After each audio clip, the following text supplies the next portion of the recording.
దేవుని యొక్క పరిశుద్ధ నామానికి మహిమ కలుగును గాక. ఈ రోజంతా కూడా దేవుడు మిమ్మల్ని అలాగే దైవసేవకుల కుటుంబాన్ని ప్రభు తన యొక్క పరిస్థితిని దగ్గరకు పరిచి ప్రభు సన్నిధిలో ఉంచినందుకు ఒకసారి స్తోత్రం చూద్దాం. ఈ రాత్రి దేవుని వాక్యం వినడానికి మనం ఇష్టపడుతున్నాం కనుక దయచేసి మనందరం కూడా నిశ్చితంగా కూర్చుని దేవుని వాక్యాన్ని దేవుడు పరిశుద్ధాత్మను మాట్లాడుతుండగా దేవుడు మనతో మాట్లాడుతూ ఇష్టపడి మన హృదయాలు తెరుద్దాం. ఈ సమయంలో అజోర్ వచ్చి దేవుని యొక్క వాక్యాన్ని అందిస్తుండగా మనము దేవుని వాక్యాన్ని వినడానికి ఇష్టపడదాం. దేవునికి మహిమ కలుగును గాక.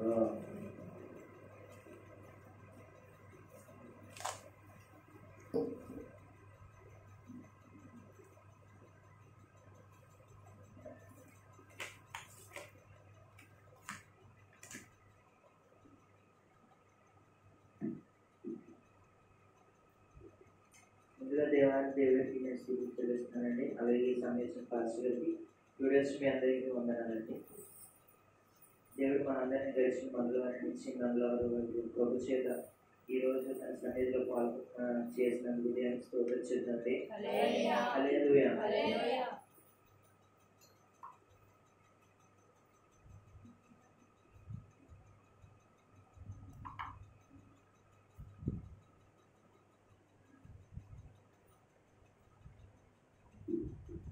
మరి మంగళవారం సాయంత్రం వేళలో దేవుడు నాకు ఇచ్చిన కొన్ని మాటలు మీతో పంచుకోవాలనుకుంటున్నాను.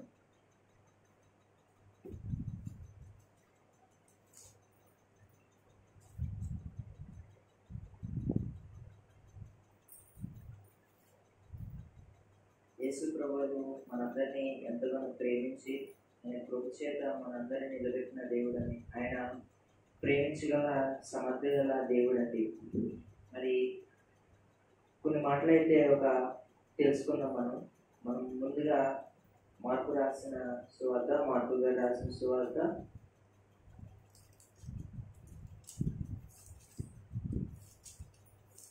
6వ అధ్యాయం 34వ వచనం చదవండి. గనుక యేసు వచ్చి గొప్ప జనసమూహం చూచి వారు కాపరి లేని గొర్రెల వలె ఉన్నందున వారి మీద కనికరపడి వారికి అనేక సంగతులు బోధించసాగారు. మనం మాట్లాడుకునే మాట ఏంటంటే, యేసు ప్రభు వారు ప్రేమించును, ఆయన ప్రేమిస్తాడనే మనం మాట్లాడుకున్నాం అనే అంశం. ఆయన ప్రేమించే మనల్ని మన కోసం రక్తాన్ని చిందించి ఆయన మన కోసం శిలువలో బలి అయ్యి మనందరికీ రక్షణ దయచేసాడండి ఆయన. అదేవిధంగా మనం ఇప్పుడు మాట్లాడుకుంటున్నాం ప్రేమించు. ఆయన ఎలా ప్రేమిస్తాడు, ఆయన ఎట్లా ప్రేమిస్తాడు అని కూడా మనం చూసుకుంటాం. మనం ఇంట్లో భార్య బిడ్డలు కానీ భార్య భర్తలు కానీ ఉంటే వాళ్ళలో ఒక ఐక్యత, వాళ్ళలో ఒక సమాధానం, వాళ్ళలో ఒక ప్రేమ అనేది ఉంటుంది. వాళ్ళ కుటుంబంలో ఎవరి ఫ్యామిలీ అయినా సరే దాంట్లో ఉంటుంది. వాళ్ళ కుటుంబంలో తల్లి మీద ప్రేమ, వాళ్ళ కుటుంబం అంతా ప్రేమగా ఉంటారు. ఎందుకంటే అదొక లవ్ అండ్ అది ఉంటుంది. కాబట్టి వాళ్ళు ఎలాగైతే కుటుంబంలో ఒక ప్రేమించినట్లు ఉంటారో, ప్రేమగా ఉంటారో, తల్లి మీద ప్రేమగా ఉంటారు, తండ్రి మీద ప్రేమగా ఉంటారు, బిడ్డల మీద ప్రేమగా ఉంటారు, అదేవిధంగా దేవుడు వీళ్ళందరి మీద కూడా తల్లిదండ్రులు తన పిల్లల్ని ప్రేమిస్తారు. అదేవిధంగా దేవుడు ఏం చేస్తాడంటే తల్లిదండ్రులను ప్రేమిస్తాడు, పిల్లల్ని ప్రేమిస్తాడు. ఎందుకంటే యేసు ప్రభువు ఆయన మనల్ని మనిషినిగా తన చేతులతో మట్టితో తయారు చేసి మనల్ని తయారు చేసి మన నాసికానందంలో గాలిని ఊది మనల్ని ఈరోజు నిలబెట్టాడని. అలా నిలబెట్టి ఆయన ప్రేమను మనం చదివాము, విన్నాము, చాలా చోట్ల విన్నాము. బైబిల్ గ్రంథం తెలిస్తే ఆయన ప్రేమ ఎంతో అసలు ఉంటుందండి. అంతెందుకండి ఐగుప్తు దేశం నుంచి కానాను ప్రయాణంలో దేవుడు ఇశ్రాయేలుని ఏమన్నాడంటే, మీరు అలా కోపకుండండి, నేను చేసుకుంటానండి. ఎందుకంటున్నాడండి? ఆయన అనాల్సిన పని అండి. ఆయన తన పిల్లల మీద ప్రేమ అండి. ఆ ప్రేమే ఎంతలాగంటే ఎంతో ప్రేమించాడు. ఆయన తన ప్రేమను మనం చూసుకున్నట్లయితే, మనం మార్కు గారు రాసిన సువార్తలో 6:35 ఒకసారి మళ్ళీ చదవగలరా?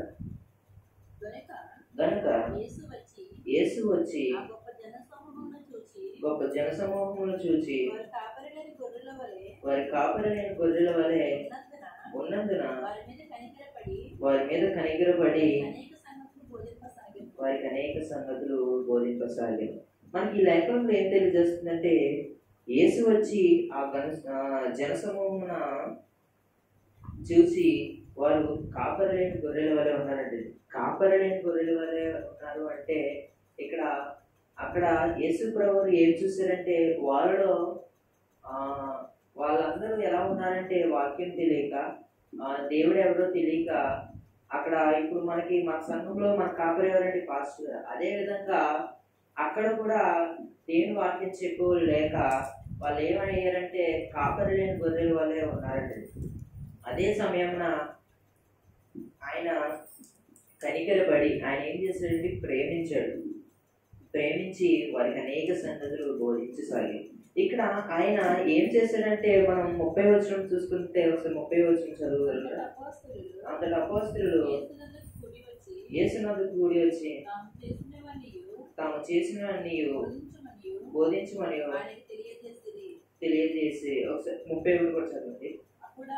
అప్పుడు ఆయన విరేకాంతముగా అరణ్య ప్రదేశమునికి వచ్చి కొంచెం సేపు అలసట తీర్చుకునేదని చెప్పాను. ఏలైనగా అనేకులు వచ్చి పోవచ్చు నుండి ఉండినందున భోజనం చేయుటకైనను వారికి అవకాశం లేకపోయాను. మనం పైన చూసుకున్న మాటలు ఏంటంటే, అపోస్తలులు ఎవరైతే యేసుప్రభు వారికి ఉన్న శిష్యులు 12 మంది శిష్యులు ఉన్నప్పుడు ఆయన ఏం చేశారంటే బోధించుతూ అక్కడ అనేక సంగతులు తెలియజేశారు. అదే సమయంలో అప్పుడు ఆయన మీరు ఏకాంతంగా అరణ్య ప్రదేశానికి వచ్చి కొంతసేపు అలసట తీసుకోమన్నారు.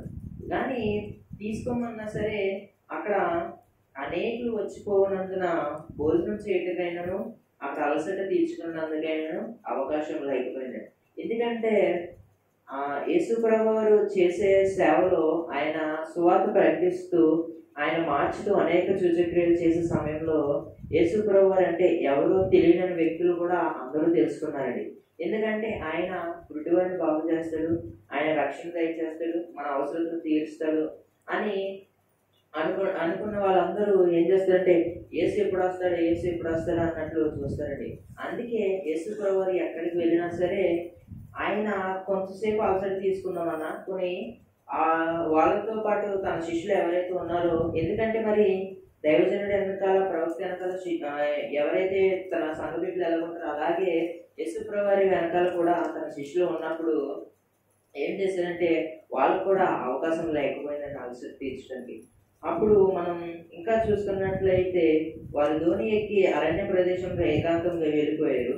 వారు వెలుచుండగా జనులు చూసి అనేకులు ఆయన గుర్తిరిగి సకల పట్టణములు అక్కడికి కాలినడకన పరిగెత్తుకుని వారికంటే ముందుకు వచ్చింది. ఇక్కడ మనకి లేఖనం తెలియజేస్తుంది ఏంటంటే అనేక జనులు వచ్చారు ఎవరి దగ్గరికి, ఆయన దగ్గరికి. ఆయన్ని చూసి ఈయన నజరేయుడైన యేసుక్రీస్తు, ఈయన మన ఊరు వచ్చాడంటే మనం ఈయన ఖచ్చితంగా కలవాలి. అనేకులు అనుకుంటారండి. ఆ సమయంలో చాలా మంది ఆయన ముడితే చాలు, ఆయన కొంగు, ఆయన తన వస్త్రములు ముట్టితే చాలు, నా వస్త్రాలన్నీ తీరిపోతాయని అనేకులు ఉన్నారండి. అదే సమయంలో యేసు ప్రభువారు ఆ ప్రాంతానికి వెళ్ళినప్పుడు ఏమైందంటే అనేకులు ఆయన గుర్తిరిగి ఇక ప్రవక్త వస్తున్నాడు, దైవజనుడు వస్తున్నాడు, లేదంటే యేసు ప్రభువు వస్తున్నాడు అని అనేకులు జనాలు గుర్తుపెట్టి ఏం చేశారంటే ఆయన దగ్గరికి కాలినడక వచ్చారండి.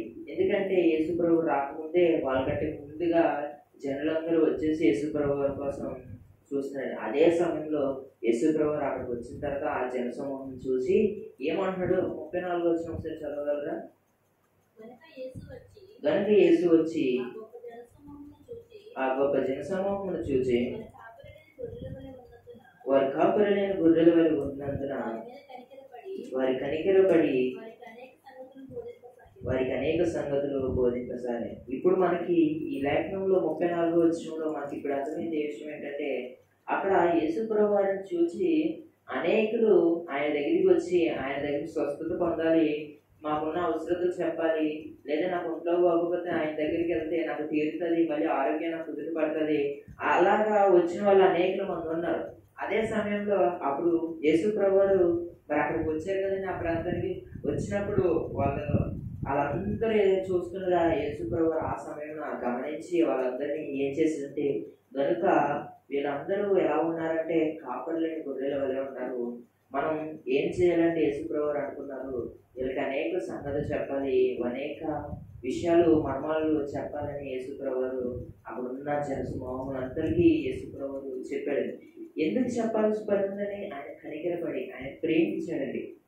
ఆయన ప్రేమించి ఏం చేశాడంటే వాళ్ళందరినీ జాలిగా చూసి వీళ్ళందరికీ మాటలు చెప్తే వాళ్ళు ఖచ్చితంగా నాకు విధేయులుగా మారుతారు, లేదా నాకు రక్షణ తీసుకుంటారు అని ఆ సమయంలో యేసుప్రభు వారు చూసుకుంటే వాళ్ళందరి మీద కనికరపడి అనేక సంగతులు దేవుడు అక్కడ యేసుప్రభు వారు బోధించారని ఆయన కనికరపడి లేదా ప్రేమించి వాళ్ళందరినీ కనికరించి సంగతులు తెలియజేసినప్పుడు వాళ్ళందరూ చాలా మంది మారారు అన్నట్టు కూడా ఉంటుంది. యేసుప్రభు వారు అలసట తీసుకోవడానికి కూడా సమయం లేక, భోజనం చేయడానికే సమయం లేక, ఆయన విశ్రాంతి తీసుకుందామన్న సమయం లేక యేసుప్రభు వారు ఏం చేస్తారంటే పగులు సాయంత్రం ఎక్కడికో వెళ్చు అనేకులను స్వస్థపరిచి, అనేకులు రక్షణ ఇచ్చి, అనేకులు దేవుని గురించి సువార్త ప్రకటించి, అనేకుల మధ్యలో అన్యుల మధ్యలో దేవుడు ఎవరో యేసుప్రభు వారు ఎవరో వాళ్ళందరికీ గుర్తెరిగేలాగా ఆయన చేశారు. అదేవిధంగా మనం ఇక్కడ చూసుకుంటే మనం ఆయన ప్రేమించి వాళ్ళందరికీ కనికరం కనబడి వాళ్ళందరికీ సంగతులు దేవుడు మనకి కలుగజేశాడు. అదే సమయంలో మన విషయంలో చూసుకుంటే యేసుప్రభు వారు ఎవరైతే సేవకులు ఉన్నారో వాళ్ళందరికీ దేవుడు మాటలు ఇచ్చినప్పుడు ఏమైతుందంటే సేవకులు కూడా వీళ్ళందరికీ మాటలు చెప్పాలి, వీళ్ళందరికీ దేవుని గురించి చెప్పాలి, వీళ్ళందరికీ ప్రతి ఒక్కరు ఎవరైతే ఉన్నారో వాళ్ళందరికీ మాటలు చెప్పినప్పుడు, దేవుని గురించి మాటలు చెప్పినప్పుడు వీళ్ళు ఖచ్చితంగా మారుతారనే విషయంలో ఉంటారు.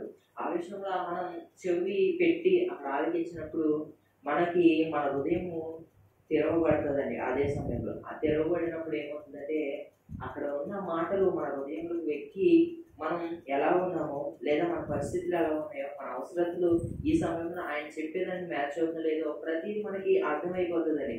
అందుకే అక్కడ ఉన్న వాళ్ళందరూ యేసుప్రభు ఏం చేశారు, కాపరైన గొర్రెల వలె ఉన్నారు. అక్కడ ఎవరు వాళ్ళకి స్వార్థ చెప్పేవాళ్ళు లేరు, వాళ్ళకి ఎవరు ప్రకటించేవాళ్ళు లేరు దేవుని రక్షణ గురించి, దేవుని గురించి. అదే సమయంలో యేసుప్రభు అక్కడికి వెళ్ళినప్పుడు అనేకులు ఆయన గుర్తెరిగి, ఆయన ఎందుకంటే గుర్తెరుగుతారండి, ఎందుకంటే ఆయన నజరేయుడైన యేసు అని అందరికీ చాలా మంది తెలుసు కాబట్టి ఒకరి నోట ఒకరు అలా అనేకులు విస్తరించినప్పుడు వాళ్ళందరూ ఈయనని చూడాలి, ఈయనని ఒక్కసారి ఆయనతో మాట్లాడాలని అనేకులు. అదే సమయంలో యేసుప్రభు వారు వెళ్ళి అక్కడ అనేక సంగతులు తెలియజేసాడు. ఆయన ప్రేమించి వాళ్ళందరికీ అనేక సంగతులు తెలియజేసాడని. అలాగే మనం ఇంకో విషయం చూసుకుంటే మనం ఈ లేఖనంలో అయితే ఆయన బోధించినట్లు మనకి కనబడుతుంది. మనం లోకా గారు రాసిన సువార్త 23వ అధ్యాయం 34వ వచనం చదవండి. యేసు, తండ్రి వీరేం చేస్తున్నారు వీరెరుగురు కనుక వీరు క్షమించమని చెప్పాను. మనకి ఈ లేఖనం ఏం తెలియజేస్తుందంటే మనం ముందుగా చూసుకున్నప్పుడు ఆయన బోధించినట్లు కనబడుతుంది, అక్కడ కనికరం పడినట్లు కనబడుతుంది, అక్కడ వాళ్ళందరినీ ప్రేమించినట్లు కనబడుతుంది. మనం రెండోదిగా చూసుకున్నప్పుడు ఆయన ఇక్కడ ఏం చేస్తున్నారంటే ఇది సిలువలో పలికిన మొదటి మాట కాబట్టి ఆయన వాళ్ళందరి కోసం ఇక్కడ సిలువలో ఆయన అక్కడ పర్వతం పైన సిలువలో వేలాడబడినప్పుడు ఆయన ప్రార్థన చేస్తున్నాడు. మొదటి మాట ఏమని చేస్తున్నాడంటే, తండ్రి వీరు ఏం చేస్తున్నారు. అప్పుడు యేసు ఏమన్నాడంటే, వీరేం చేస్తున్నారు, వీరు ఎరుగురు కనుక వీరిని క్షమించమని చెప్పు. తండ్రితో ఈ మాట అంటాడండి యేసు ప్రభు వారు. ఆయన ఏమన్నాడు, ప్రభువా వీళ్ళకి ఏమీ తెలియదు, వీళ్ళ పాపాలను క్షమించండి, వీళ్ళని ఒకసారి ఖండించు, వీళ్ళని ప్రేమించు అన్నట్లు మనకి లేఖనం తెలియజేస్తుంది. ఆయన ప్రేమమూర్తిగా మనకి కనబడతాడు. ఆయన ఎంతో ప్రేమతో ఎంతో కృపతో మనందరినీ లేదా అక్కడ ఉన్న వాళ్ళందరినీ యేసు ప్రభువు ప్రేమించినట్లు కనబడుతుంది. అంతేందుకని మన సమస్యలో కానీ, మన ఇబ్బందుల్లో కానీ, మన పరిస్థితుల్లో కానీ దేవుడు మనల్ని కరుణిస్తాడని, ప్రేమిస్తాడు. కానీ దేవుడు ప్రేమించాలంటే ముందుగా మనం ఏం చేయాలంటే ఆయన గురించి తెలుసుకొని ఉండాలి, ఆయన రక్షణ గురించి తెలుసుకొని ఉండాలి. ఆయనకి ప్రార్థన చేసినప్పుడు విశ్వాసం ఉన్నప్పుడు ఏం చేస్తాడంటే దేవుడు ఖచ్చితంగా మనల్ని ప్రేమిస్తాడండి. అదేవిధంగా మన ప్రార్థన కూడా మొదలుపెట్టాడు. ఇక్కడ యేసు ప్రభువు తండ్రికి సిలువలో ప్రార్థన చేసినట్టు మనకి కనబడుతుంది. వీరేం చేస్తున్నారు తండ్రి, వీరేం చేసిన వీరు ఎరగరు, వీరికి ఏమీ తెలియదు, అందుకు మీరు ఏం చేస్తారంటే వీరిని క్షమించమని చెప్పారు. అక్కడ ఏమన్నాడంటే, క్షమించండి ప్రభువా, క్షమించండి తండ్రి. లేదా అక్కడ వీళ్ళందరూ ఎవరైతే సైనికులు ఉన్నారో, పెద్ద పెద్ద శాస్త్రులు ఉన్నారో, ఎవరైతే రాజులు ఉన్నారో వాళ్ళందరినీ క్షమించు, వీళ్ళకి ఏమీ తెలీదు, తెలిసి తెలియక చేస్తున్నారని సిలువలో మాట్లాడుతుందండి. అదే లోకరాసిన గారి సువార్త 22వ అధ్యాయం 51వ వచనం చదవండి. అయితే యేసు ఈ మట్టు తాళుడని చెప్పి వాని చెవి ముట్టి బాగు చేశాను. అందరూ ఒకసారి చేతులు పరిస్థితి చెప్పండి. హల్లెలూయా. మనకి ఈ లేఖనం లోకాగారు చెప్తున్న మాట ఏంటంటే, అయితే యేసు ఈ మట్టుకు తాళుడని చెప్పి వాని చెవి ముట్టి బాగు చేశాడు. మనకి ఈ లేఖనం మనం పైన చదువుకున్నట్లయితే తెలియజేస్తున్న మాట, గెత్సెమనే తోటలో యేసు ప్రభు వారు అక్కడ ఒక సైనికుడిని అక్కడ యేసు ప్రభువుని బంధించడానికి సైనికుడు వస్తే అక్కడ ఒక అతను ఏం చేశాడంటే యేసు ప్రభువుని బంధిస్తున్నారు అనేది కోపంతో అక్కడ సైనికుడిని ఒకరిని తన చెవి నరకగానే వెంటనే ఏమైందంటే చెవి ఊడిపోయినప్పుడు, లేదంటే ఆ చెవి యొక్క ఎక్కడైతే తెగిందో అదే సమయంలో యేసు ప్రభువు ఏం చేశాడంటే అక్కడ ఏమన్నాడంటే, ఈ మట్టుకు చాలు, తాళిడంటే ఇంకా చాలు ఆగు అని చెప్పి ఏం చేశాడంటే వాని చెవి ముట్టి బాగు చేశాడు. మనకి ఈ లేఖనంలో ఏం తెలియజేస్తుందంటే, పైన చూసుకున్నట్లయితే మనం ఇక్కడ 47వ వచనం చదవండి. ఆయన ఇంకా మాట్లాడుచుండగా ఇదిగో జనులు గుంపుగా వచ్చిరి. 12 మందిలో యోధ అనబడిన వాడు వారికంటే ముందుగా నడిచి యేసును ముద్దు పెట్టుకుంటకు ఆయన ఎద్దుకు రాగా, యేసు యోధ నీవు ముద్దు పెట్టుకుని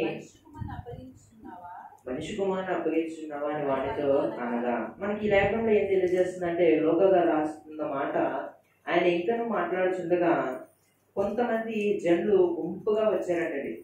ఇదిగో జనులు గుంపుగా వచ్చి 12 మందిలో ఒకడు యోధ అనే ఇస్కరియోతు యోధ అనే ఒక శిష్యులో యేసు ప్రభువుతో 12 మంది శిష్యులు ఆయన ఎక్కడికి వెళ్ళినా ఆయన చుట్టూ ఆయనతో పాటు ఆయన కార్యములు చూస్తూ ఆయన మహిమపరుస్తూ ఉన్న 12 మంది శిష్యుల్లో ఆయన ఏం చేశాడంటే ఒక సమయంలో యోధ అనే వ్యక్తి దేవుని అప్పగించినట్లు మనకి లేఖనంలో తెలియజేస్తుంది. అక్కడ యోధ అనబడిన వాడు వారికంటే ముందుగా నడిచి యేసునందుకు ముద్దు పెట్టుకుని, ఇక్కడ ఎందుకు ముద్దు పెట్టుకున్నాడండి యోధ? దేనికి ముద్దు పెట్టుకున్నాడు? మనం పైన చూసుకున్నట్లయితే ఎందుకంటే యేసు ప్రభువు ఒక సమయంలో 12 మందితో భోజనం చేస్తుండగా ఏమన్నాడంటే, మీలో మీ 12 మందిలో ఒకడు నన్ను అప్పగిస్తాడని అన్నప్పుడు వాళ్ళు ఏం చేస్తారంటే ఒకరినొకరు మాట్లాడుకుంటారు, నేను అప్పగిస్తాను అని అక్కడ 12 మంది మాట్లాడుకున్నప్పుడు యేసు ప్రభువు అన్నట్టు 12 మందిలో ఒక్కడు మాత్రమే యేసు ప్రభువు చెప్తారు. అక్కడ 12 మందిలో ఒకడు అప్పగిస్తానన్నప్పుడు వాళ్ళందరూ నేనా లేకపోతే నేనా అని వాళ్ళందరూ మాట్లాడుకుంటారు. అదే సమయంలో అక్కడ యేసు ప్రభువు అంటాడు, మీలో ఒక్కడు మాత్రము ఏం చేస్తాడంటే నన్ను అప్పగిస్తాడు. ఎందుకంటే ఆయన అన్ని ఎరిగిన దేవుడు కాబట్టి దేవుడు ముందుగానే చెప్పాడు. అదే సమయంలో ఈ 12 మందిలో అప్పగించిన యేసు ప్రభువుని అప్పగించిన వ్యక్తి ఎవరంటే ఇస్కరియోతు యూదా. ఆయన ఏం చేశాడంటే అక్కడ ఒకనొక సమయంలో ప్రార్థన చేసినప్పుడు అక్కడ, ఎందుకంటే 12 మంది శిష్యులతో నేను ఇక్కడ ఇప్పుడు నేను సిలువుకి అప్పగిస్తానని మీరందరూ నా కోసం ప్రార్థన చేయండి అన్నట్లు గెత్సేమనే తోటలో సాయంత్రం నైట్ అక్కడ 12 మంది ప్రార్థన చేసినప్పుడు ఆయన చెప్పి ప్రార్థన చేయడానికి ఇంకా ముందుకు వెళ్తాడు. అదే సమయంలో అక్కడ మరి ఎందుకంటే అక్కడ ఎవరైతే యేసు ప్రభువాన్ని చంపాలి, యేసు ప్రభువాన్ని బంధించాలని ఎవరైతే ఉన్నారో వాళ్ళతో చేతులు కలిపాడండి ఇస్కరియోతు యూదా. ఎందుకంటే ఇస్కరియోతు యూదా చేతులు ఎందుకు కలిపాడంటే ఈ జనులు ఏం చేశారంటే ధనాన్ని చూపించి ఈ ధనం నీకు ఇస్తాను, అక్కడ 30 దినాలు ఇచ్చినట్లు మనకి కనబడుతుంది. ఇస్కరియోతు యూదా గారికి 30 దినాలు ఇచ్చి ఆయన్ని మొప్పుపరిచి వాళ్ళలో లోపరుచుకొని నువ్వు ప్రతి నిమిషాన యేసు ప్రభువు ఎక్కడ ఉంటారో, యేసు ఎక్కడ ఉంటాడో నాకు చెప్పు అని వాళ్ళందరూ అనుకుని ఒకనొక సమయంలో, ఎందుకంటే మరి ఆయన సమయం వచ్చేసింది కాబట్టి ఇంకా యోధా ఏం చేశాడంటే ఆయన ప్రార్థన చేసుకున్నప్పుడు, ఆయన ఒక్కరే ప్రార్థన చేసుకున్నప్పుడు గెత్సేమనే తోటలో అప్పుడు ఏం చేశాడంటే సైనికులతో అన్నాడు, నేను ఎవరినైతే ముద్దు పెట్టుకుంటానో ఆయననే మీరు పట్టుకోవాలని చెప్పాడు. ఎందుకంటే మరి 30 దినాలు ఇచ్చినప్పుడు మరి చేయాలి కదండి పని. మరి అదే విధంగా మరి యోధా గారు చేశారు.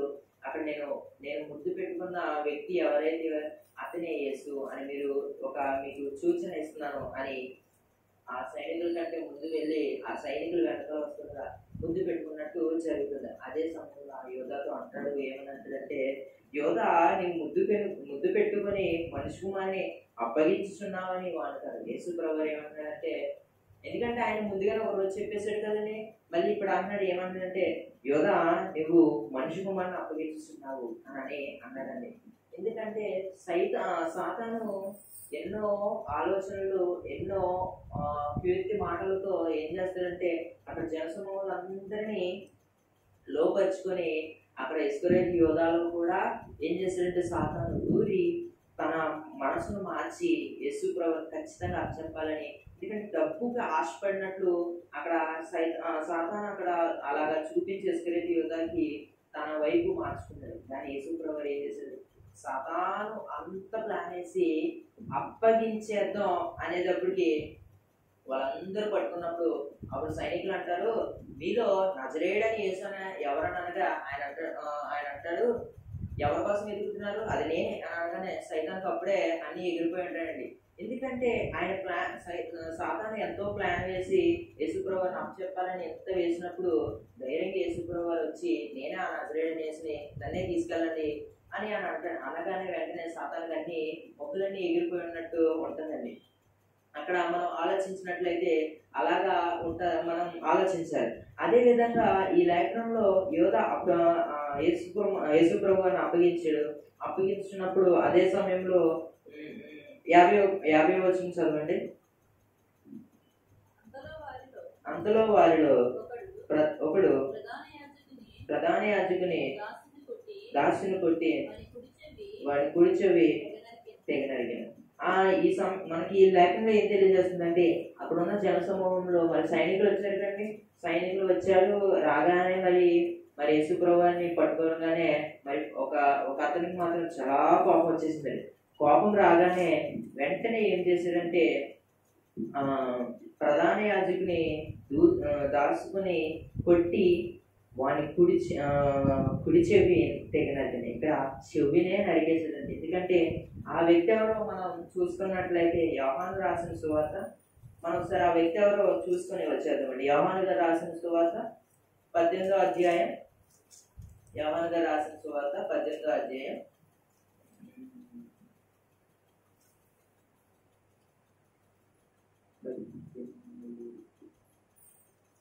10వ వచనం చదవండి, 19వ వచనం చదవండి. నీవు నాకు అనుగ్రహించిన వారిలో ఒకరినైనను నేను పోగొట్టుకొనలేదని ఆయన చెప్పిన మాట నెరవేరినట్లు ఇలాగూ చెప్పాను. 10వ వచనం వచ్చారు. సీమోను పేతురుని వద్ద కత్తి ఉండినందున అతని దూసి అతడు దానిని దూసి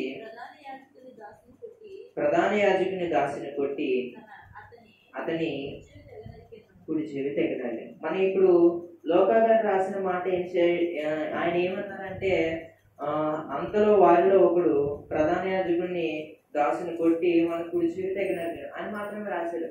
ఆ వ్యక్తి ఎవరో మనం చూసుకున్నట్లయితే యోహాను గారు రాశారు. ఏమని రాశారంటే, సీమోను అనే పేతురు అతని దగ్గర కత్తి ఉంది. ఆ కత్తి ఏం చేశాడంటే యేసు ప్రభువుని పట్టుకోవడంతో కోపం వచ్చి పేతురు గారికి వెంటనే ఆ సైనికులలో ఒకరిని కొట్టి వెంటనే చెవి నరికాడు. చెవి నరికగానే ఏమైందో చూసుకున్నాం ఒకసారి. 51 వచ్చిన లోకా గారు రాసింది. అయితే యేసు ఈ మట్టుకు తాళుడని చెప్పి వాని చెవి ముట్టి బాగు చేసిన. మనకి ఈ లాక్డౌన్లో మనం పైనుంచి చదువుకున్నట్లయితే ఎందుకు ఈ తాళుడని చెప్పి ఎందుకు యేసుప్రభువు ఆ చెవిని బాగు చేయడం అని మనకి ఇప్పుడు అర్థమైనట్లుందండి. ఎందుకంటే అక్కడ పేతురు గారు ఏం చేశాడు, కోపంతో అక్కడ సైనికుడిని చెవు నచ్చదని యేసుప్రభువు ఇంకా నువ్వు చాలించు, ఇంకా తగ్గు నువ్వు అని పేతురు గారిని గద్దించి ఆయన ఏం చేశాడు, యేసుప్రభువు అక్కడ ఆ సైనికుడిని ప్రేమించినట్లు కనబడుతుంది. ప్రేమించడం అంటే ఏంటి? ప్రేమించడం అండి ఆయన్ని ఇప్పుడు పట్టుకొని వెళ్ళిపోతారు. ఆయన శిలువలో అప్పగిస్తారని ఆయనకు తెలుసు.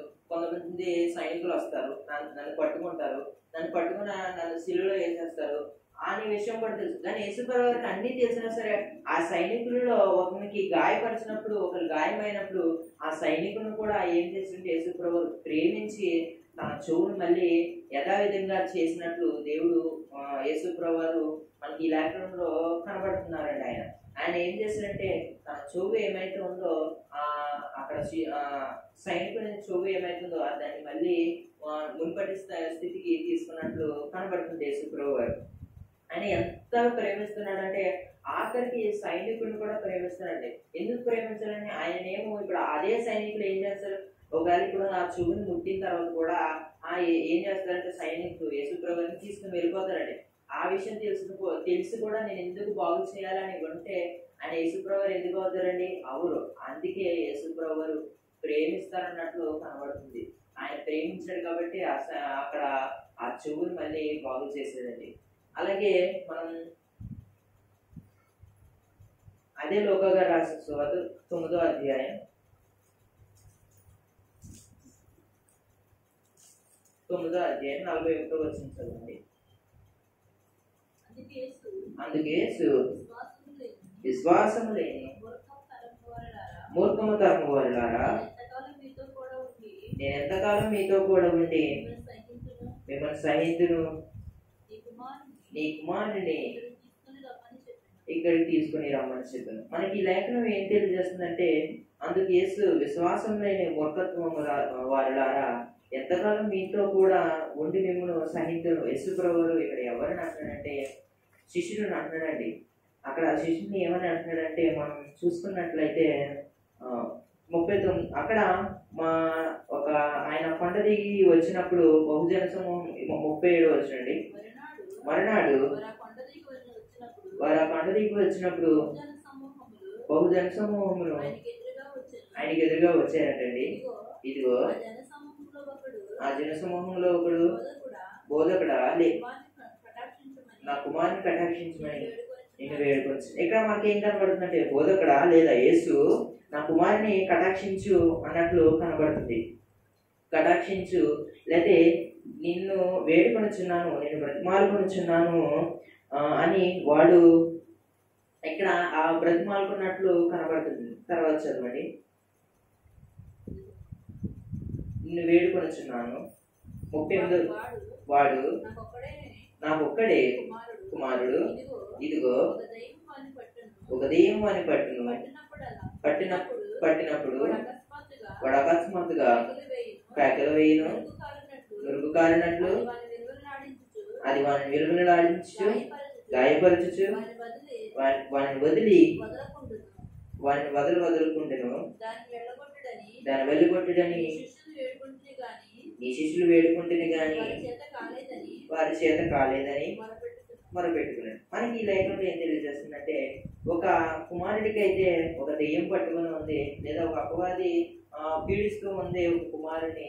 అదే సమయంలో ఒక అతను ఏం చేశాడంటే, యేసుప్రభు వారి శిష్యులు అక్కడ కొంతమంది ఉంటే వారిని వేడుకున్నాడంటే, మీరు ఎందుకంటే మీరు యేసుతో ఉంటారు కదా, యేసు వల్ల మీరు కూడా ఆయనలో ఉన్నారు కాబట్టి మీరు కూడా ఏదో చేయండి, ఎందుకంటే నా కుమారుడు దెయ్యం పట్టి ఉన్నాడు, ఎంతగానో విలువలు ఆడిపోతున్నాడు, ఎంతగానో బాధ పెడుతుంది ఆ దురాత్మ, ఒక్కసారి మీరు బాగు చేయండి అని అతను శిష్యులను వేడుకున్నాడని మనకి లేఖనం కనబడుతుంది. అదే సమయంలో అక్కడ వేడుకుంటే కానీ వారి చేత కాలేదు, మొదలుపెట్టుకున్నాడు. అప్పుడు ఆయన ఏమంటాడంటే, బోధకుడ, ఈ మాటలన్నీ యేసు ప్రవక్త చెప్తున్నాడండి. ఆయన ఏమంటాడంటే, బోధకుడ, నీ శిష్యుని వేడుకున్నాను కానీ వాళ్ళ వల్ల అవ్వలేదు, ఇప్పుడేంటి నా కుమారుడి పరిస్థితి, నువ్వైనా ఏదైనా చేస్తావా లేదా అన్నట్లు మాట్లాడుతూ ఏమన్నాడంటే, ఆ తర్వాత 41వ వచనంలో, అందుకు యేసు, విశ్వాసం లేని మూర్ఖత్వం వారులారా ఎందుకంటాడంటే, అప్పుడు శిష్యుల్ని ఎంతకాలం నాతో ఉంటారో విశ్వాసం లేకుండా వెనకొచ్చు బైబిల్ తెరు వెనకొచ్చు. ఇంకా ఇక్కడ మనకు లేఖనం కనబడుతుంది, విశ్వాసం లేకుండా మీరు ఎంతకాలం ఉంటారు, నాతో ఉంటారు, నేను మిమ్మల్ని ఎంత సహిస్తాను, నాతో ఇంతకాలం ఉన్నారు, ఇంత సూచక్రియలు చూశారు, అదే విధంగా మీ విశ్వాసం ఏమైపోయింది అన్నప్పుడు అని ఆయన అడుగుతున్నారు. అదే సమయంలో అప్పుడు యేసుప్రభు ఏమన్నాడంటే, నీ కుమారుని ఇక్కడ తీసుకుని రమ్మని చెప్పగానే వాడు వచ్చి చూడగా ఆ దెయ్యము వాడిని పడద్రోసి విలువలు ఆడిచుండేది. యేసు అపవిత్ర ఆత్మను గద్దించి బాలుని స్వస్థపరిచి అక్కడ యేసుప్రభు వారి దగ్గరికి ఆ కుమారుని తీసుకొస్తుండగా అల్లంత దూరంలోనే అదే పసిగట్టేసింది. ఈయనెవరు? నజరేయుడని యేసు. నజరేయుడని యేసు అనగానే ఇంకా ఆ దెయ్యం తెలిసింది. మరి ఆ దురాత్మ తెలుసు, ఎందుకంటే ఆ దెయ్యం సృష్టించిందే ఈయనే. మరి ఆ సృష్టించి ఆయన భయపడకపోతే ఎలాగని మరి, అందుకని అంత దూరంలో ఉండగానే తీసుకొస్తుండగా నువ్వు వెంటనే ఈ బిడ్డ నుంచి వదిలి వెళ్ళు అనగానే వెళ్ళిపోయి ఆ బిడ్డని వదిలి వెళ్ళగానే ఆ బిడ్డ స్వస్థత పొందారండి. అక్కడ ఆ బిడ్డ మీద దేవుడు ప్రేమ చూపి ఆ బిడ్డను స్వస్థపరిచాడండి. ఆయన ప్రేమించి ఏం చేశాడంటే ఆ బిడ్డను స్వస్థపరిచాడు.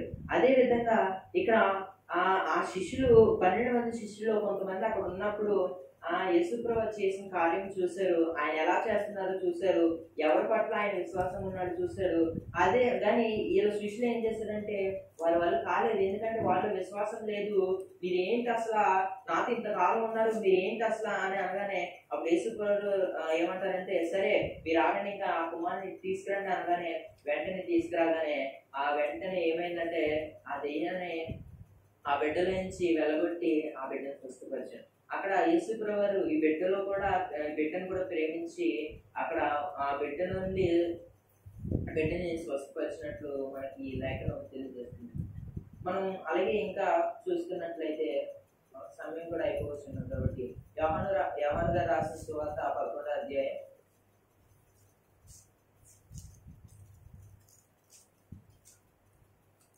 35వ వచనం చదవండి. యేసు కన్నీళ్లు విడిచాడు. ఇక్కడ మనకి ఏం కనపడుతుందంటే చిన్న మాట, దాని గొప్ప మాట ఇది. యేసు కన్నీళ్లు విడిచాడు. యేసు ప్రభువు కన్నీళ్లు విడిచేశారండి. ఆయన ఎంతలా కన్నీళ్లు విడిచారు, దేనికి విడిచి ఉంటారు మనం పైనుంచి చదువుకోలేము, కానీ నేను చెప్తాను వినండి. ఇక్కడ మనందరికీ తెలిసిన ఒక లాజరు అనే వ్యక్తి ఉన్నాడు. ఆయన చనిపోయాడు. ఆయన చనిపోయి కొన్ని రోజులు గడిచిన ఆ సమయంలోనే అక్కడ తన అక్కలు ఎవరైతే ఉన్నారో వాళ్ళు, ఎందుకంటే లాజరు చనిపోయినప్పుడు యేసు ప్రభువు ఆయన దగ్గర లేరండి. ఆయన దగ్గర లాజరు గారి దగ్గర యేసు ప్రభువు లేరు. ఆయన దూరంగా ఉన్నాడు, వేరే చోట ఆయన సువార్త ప్రకటించడానికి వెళ్ళారు. అదే సమయంలో లాజరు చనిపోయినప్పుడు యేసు ప్రభువు అక్కడ ఆ పౌరును ఎవరైతే మరి యేసు ప్రభువుకి ఆ మాట వెళ్ళింది, లాజరు చనిపోయి ఆయన తిరిగి వచ్చాడు. అదే సమయంలో వాళ్ళు అక్కడ వాళ్ళు వచ్చి ఏమన్నారంటే, యేసు నువ్వు ఇక్కడ ఉంటే నా లాజరు చనిపోయేవాడే కాదు అని అంటారండి. అన్నప్పుడు ఏమైందంటే, మీరు ఏమంటున్నాడంటే యేసు ప్రభువు మీరు విశ్వాసం ఉంచండి చాలు అన్నట్టు మాట్లాడిన తర్వాత యేసు ప్రభువు ఎందుకంటే మనం 32వ వచనం చదవండి. అంతటా మరియా యేసు ఉన్న చోటికి వచ్చి ఆయన చూచి ఆయన పాదముల మీద పడి, ప్రభువా, నువ్వు ఇక్కడ ఉండిన ఎడల నా సహోదరుడు చావు. చెప్పాను కదండి, నువ్వు ఇక్కడ ఉండిన ఎడల నా సహోదరుడు చావుడు, నా తమ్ముడు చావడు కదా అన్నట్లు ఆవిడ మాట్లాడుతుంది. తర్వాత అండి 33, ఆమె ఏడ్చుటయు ఆమెతో కూడా వచ్చిన యూదులు ఏడ్చుటయు యేసు చూచి కలవరపడి ఆత్మలో ములుగుచు అతనిని ఎక్కడ ఉంచితిరని అడగగా, ప్రభువా వచ్చి చూడమని చెప్పిరి. యేసు కన్నీరు. ఇప్పుడు యేసు ప్రభువు ఎందుకు కన్నీరు విడిచారు? ఆయన మనకి ఏం కనబడుతుందంటే ఆత్మలో ములుగుచు అతన్ని ఎక్కడ ఉంచి ఆయన కూడా ఏడుపు వచ్చేసిందంటే, ఎందుకంటే వాళ్ళందరూ చూసి వాళ్ళందరూ ఏమన్నారంటే, ప్రభువా నువ్వు ఎక్కడ ఉంటుంటే నా సహోదరుడు బ్రతికేవాడే, నువ్వు లేని సమయంలో అతను చనిపోయాడు, మరి ఇప్పుడేమో పరిస్థితి అలా అయిపోయింది, చనిపోయి 4 రోజుల పైన గడిచిపోయింది, సమాధిలో పెట్టేశాము అని వాళ్ళందరూ మాట్లాడిన యేసు ప్రభువు ఏమంటారంటే, అతన్ని ఎక్కడ ఉంచుతుంది, చూడు ఎక్కడికి వచ్చి చూడు అన్నట్లు మాట్లాడుతుంది. ఆయన మాట్లాడుతూ ఏమన్నాడంటే, అదే సమయంలో ఆయన ఆత్మలో ములుగుచు ఆయనకు కూడా ఏడుపు వచ్చిందండి. అలా ఏడుపు వచ్చినప్పుడు తర్వాత మనకి ఎందుకు చదువుకున్నప్పుడు ఆయన ఏమన్నాడంటే, అతనే అక్కడ ఆ సమాధి దగ్గరికి వెళ్ళినప్పుడు సమాధికి ఒక రాయి మోస్తుందండి, పెద్ద బండరాయి మోస్తుంటే దాన్ని తొలగించమని అన్నాడు యేసు ప్రభువు. ఆయన చెప్పిన మాట వాళ్ళు చేసి ఏమన్నారంటే, మీరు విశ్వాసం ఉంచండి అని అనగానే మరి 4 రోజుల పైన గడిచిపోతుంది. శవం మరి ఎలా ఉంటుందండి, కుళ్ళిపోయి లేదా పురుగులు పట్టేసి ఉంటుంది, స్మెల్ వచ్చేసి. ఆ రీతిగా ఉన్న బాడీ మరి యేసు ప్రభువు మాట మరి చనిపోయిన వారు కూడా లేచారు కదండి, యేసు ప్రభువు అనేకులను లేపాడు. అదే ఇక్కడ కూడా యేసు ప్రభువు లాజరు అని పెద్దగా కేక వేయగానే ఆయన ఏం చేస్తాడంటే 42వ వచనం చదవగలరా? నీవు ఎల్లప్పుడూ నా మనవి ఎంచున్నావని నేను ఎరుగుదును గాని నీవు నన్ను పంపితువని చెట్టు నిలిచి ఉన్న ఈ జనసమూహం నమ్మినట్లు వారి నిమిత్తమై ఈ మాట చెప్పిదువనెను. ఆయన అలాగ చెప్పి లాజరు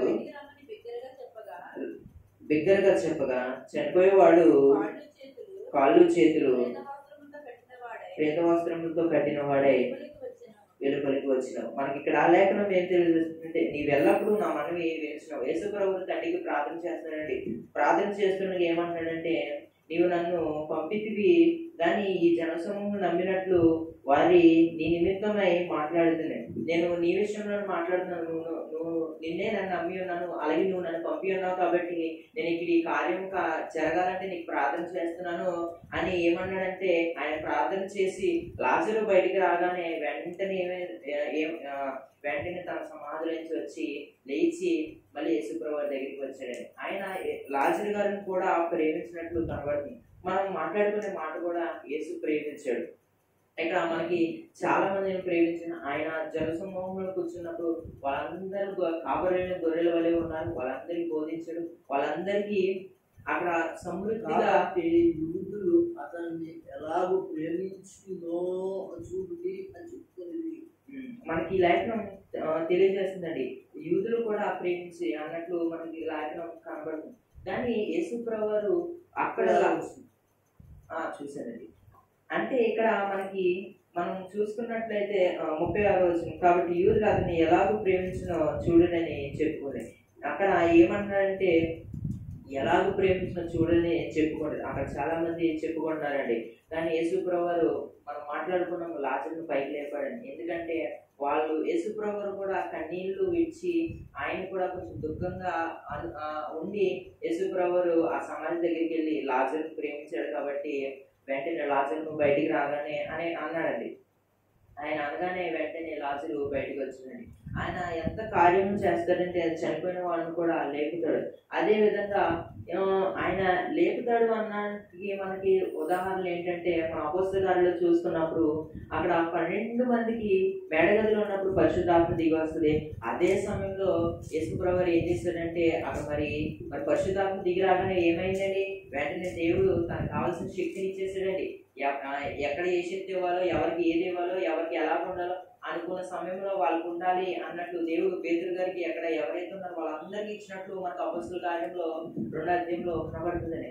అప్పుడు అటువంటి శక్తి ఇచ్చేసారు. అదే శక్తి యేసుప్రభు వారు వాళ్ళందరికీ ఇచ్చినట్లు వాళ్ళు కూడా గుడ్డి వారిని ఇచ్చినట్లు వాళ్ళు అనేకులను స్వస్థపరిచి అనేకులు బాగు చేసి కనబడుతుందండి. అదేవిధంగా యేసుప్రభు వారు కూడా చనిపోయిన వారిని ఆయన లేపినట్లు కనబడుతుందండి. అలాగే 1 యోహాను పత్రిక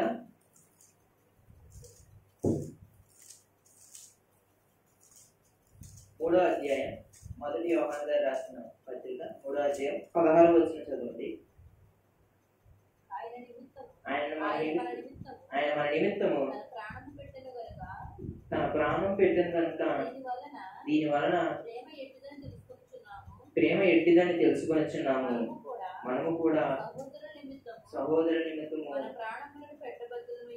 ప్రాణం పెట్టి బదులమై ఉన్నాం. ఇక్కడ మనకి లేఖనంలో యోహాను గారు రాస్తున్న మాట ఏంటంటే ఆయన మన నిమిత్తము ప్రాణం పెట్టాడు, అదే విధంగా ప్రేమ ఎట్టిదనేది కూడా మనం తెలుసుకున్నాము అని లేఖనం యోహాను గారు రాస్తున్నారండి. ఆయన మన కోసం ప్రాణం పెట్టారు లేదండి. సిలువలో మనందరి కోసం తన రక్తాన్ని చిందించి మన కోసం తన రక్తం చిందించి ఆయన సిలువలో యాగమయ్యి మన మానవులు ప్రతి ఒక్కరి కోసం ఆయన ఏం చేశాడంటే రక్షణ ఇచ్చాడండి. అదేవిధంగా ఆయన ఆ సమయంలో మనందరినీ ప్రేమించాడండి. ప్రేమించాడు కాబట్టి మనకి యోహాను గారు కూడా ఏమని రాసిన ఇదే విషయం రాశాడు. ప్రేమ ఎటుదని తెలుసుకున్నాం. మనం కూడా సహోదరు నిమిత్తం అదే విధంగా ప్రేమగా ఉండాలని మనకి లేఖనం తెలుసు. ఆయన ప్రేమించాడు, మనల్ని కనికరించాడు, మన మీద జాలి పడ్డాడు ఆయన. ఎందుకంటే మనం ఆయన జాలి పడకపోతే మనం ప్రేమించడండి. ఎందుకు వాళ్ళు యేసుప్రభు వారు ఐగుప్తు నుంచి కానానికి వచ్చినప్పుడు ఇశ్రాయేలు ప్రజలు మధ్యలో వాళ్ళు బంగారు విగ్రహం తయారు చేసినప్పుడు యేసుప్రభు చాలా కోపం వచ్చింది. ఎంతో కోపం వచ్చిందంటే వీళ్ళందరినీ ఇక్కడే మొత్తం ఇశ్రాయేలు అందరినీ చంపేస్తాను, కాల్చి మొత్తం చంపేస్తాను అనగానే మోషే గారు అక్కడ అడ్డుపడి వీళ్ళందరినీ కాల్స్తే నా పేరు నీ జీవ గ్రంథంలో రాయొద్దు అని మాట్లాడతాడు. అప్పుడు ఆ సమయంలో యేసుప్రభు వారు కూడా ఆయన కోపాన్ని తగ్గించుకొని కూడా ఏమన్నాడంటే ఎందుకని మోషే గారు అడ్డుపడ్డాడండి? ఎందుకంటే యేసుప్రభు వారి ప్రేమ తెలుసండి, యేసుప్రభు వారి ఆయన కార్యము తెలుసండి. అందుకే యేసు నువ్వు కోపం సాధించి అన్నట్లు మనకి కనబడుతుంది. ఆయన అంత కోపం తెచ్చుకుంటాడు, కానీ ఆయన మళ్ళీ తగ్గిపోయి మళ్ళీ ఏం చేస్తాడంటే మీరు మళ్ళీ కానానికి వెళ్తారు, కానీ ఈ పట్టైనా మీరు కరెక్ట్గా ఉండండి ఆయన మాటలు. అప్పుడు కూడా ప్రేమించాడండి. ఆయన ప్రతి విషయంలో ప్రేమిస్తూనే ఉంటాడండి. ఆయన ఎంత ప్రేమిస్తాడంటే మన విషయంలో కానీ మన కుటుంబ విషయంలో కానీ మన ప్రార్థన చేసినప్పుడు కూడా దేవుడు మనం చూసి మనం ప్రేమించి మనకి కావాల్సిన ప్రతిదీ ఇస్తాడండి. ఆయన ఎంతలాగంటే ఎంతో ప్రేమగా ఉండి మన పట్ల ముందుగా మనం ఆయన పట్ల విశ్వాసం ఉంచినప్పుడు మనం ఆయన పట్ల ప్రార్థన చేసినప్పుడు దేవుడు మనకి కార్యక్రమం జరిగిస్తుంది. అదేవిధంగా మనం కాపరైన గొర్రెల వల్ల లేము, ఎందుకంటే ఆ సమయంలో వాళ్ళు లేరు, కానీ ఈ సమయంలో కాపరి ఉన్నారు. మనకి కాపరి ఏం చేస్తున్నారు? మన వాక్యాన్ని అందిస్తున్నారు పాస్టర్లు. అదేవిధంగా మనం కూడా ఆయన చెప్తున్న మాటలు మనం ప్రతిదీ ఆలకించినప్పుడు మన హృదయంలో తెరవబడతాయండి. అదేవిధంగా మనం తెరవబడినప్పుడు మన యేసు ప్రభువుని ప్రేమించట అన్ని మనకి ప్రతి విషయం తెలుస్తుందండి. ఆయన ఎలా ప్రేమిస్తాడో, ఎలా కరుణిస్తాడో, ఎలా జాలిగా ఉంటాడో, మన పట్ల ఎలా ఏది ఇవ్వాలో సమస్తం సమకూర్చి జరుగుతుంది. అది ప్రతిదీ ఆ సమయంలో జరుగుతాయండి. అప్పుడు దేవుడు, ఎందుకంటే సైనికుడు చెవు తెగినప్పుడు సైనికుడు ప్రేమించాడండి దేవుడు. దేనికి ప్రేమించాడండి? ఆయన పట్టుకుని వెళ్ళిపోతారు. అదే సైనికుడు పట్టుకుని వెళ్ళిపోయినా సరే యేసుప్రభు ప్రేమించి తన చెవును బాగు చేశాడు. అంత ప్రేమ ఉన్నప్పుడు మనం కూడా యోహాను గారు ఏం రాశారు? మీరు కూడా మీ సహోదరుని నిమిత్తం ప్రేమగా ఉండాలి అని మనకి కనబడుతుంది. ఈ మాటలు దేవుడు మనకి ప్రేమ గురించి కనబడుతున్నాడు. అదేవిధంగా దేవుడు ఎంత రీతిగా తన సహోదరుని నిమిత్తం, తన చుట్టుపక్కల ఉన్న వారి నిమిత్తం, ఎవరిని అక్కడ ఉన్న వాళ్ళ నిమిత్తం దేవుడు ఎంత ప్రేమ ఉన్నాడో అదేవిధంగా మిమ్మల్ని మీరు కూడా నన్ను కోరి నడుచుకోండి, మీరు కూడా ఎలాగంటే నన్ను చూసినప్పుడు మీకు కూడా ఆ ప్రేమ అర్థమవుతుంది అన్నట్లు దేవుడు మనకి ఆశించాడు. అందుకే ఆయన ప్రేమ గురించి మనం ధ్యానించినప్పుడు అనేక సంగతులు మనకి కనబడతాయి. దేవుడి మాటలు దీవిస్తున్నాం. అందరూ ఒకసారి స్తోత్రం చెప్పండి. హల్లెలూయా, హల్లెలూయా. దేవుని బిడ్డలారా, చక్కటి విషయాలు బైబిల్ గ్రంథంలోంచి చక్కటి సంగతులు మనం నేర్చుకోవడానికి పరిశుద్ధాత్ముడు మరి అజోర్ని చక్కగా అభిషేకించుకుని దేవుని మాటలు మన మధ్యలో ఉంచడానికి పరిశుద్ధాత్మ సహాయాన్ని బట్టి మరొకసారి అందరూ గట్టిగా స్తోత్రం చెప్తాం. దేవుని బిడ్డలారా, అవును, మనము దేవుని సంఘమై ఉంది. దేవుని ప్రేమ తెలుసుకోవాలి అంటే ఆయన బోధన తెలుసుకోవాలి, ఆయన కన్నీటి గాథ తెలుసుకోవాలి. అలాగే ఆయన ప్రేమను గురించి చక్కటి విషయాలు మనము వాక్యం ద్వారా చూపించాడు. చక్కటి మాటలు తెలియజేశారు, చక్కటి మాటలు అందించారు. కనుక మనం వెంటనే కాదు, కానీ మనం కూడా ప్రేమించి సంఘంలో చక్కగా యేసయ్యకు వెళ్ళే జీవించాలని చక్కటి ఉదాహరణ కూడా మనకి తెలియజేశారు. దేవుడు ఆ కుమారుని బలముగా దేవుడు వాడుకుంటున్నాడు గాక. ఆమేన్, ఆమేన్.